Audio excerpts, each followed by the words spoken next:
मित्रांनो, सरांना आता आपण हा दुसरा पॅच लावत आहोत. आता सगळ्यात पहिले पॅच लावायच्या अगोदर आपल्याला मार्किंग करायला लागते. आता कोणाला पण 3 बोटं सोडून केस येत असते.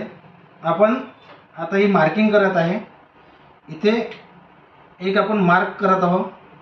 आता 3 बोटं सोडून म्हणजे काय होते माहिती आहे का, आपण जेव्हा लावतो तेव्हा नॅचरल लुक येण्यासाठी प्रत्येकाला हे 2 साईड ओपन असते थोडी थोडी. आता आपण असा लावला तर हा नॅचरल वाटतो. आणि सरांचा पॅच हा ग्लू आणि टेप मेथडमध्ये आपण लावत आहोत. आता हा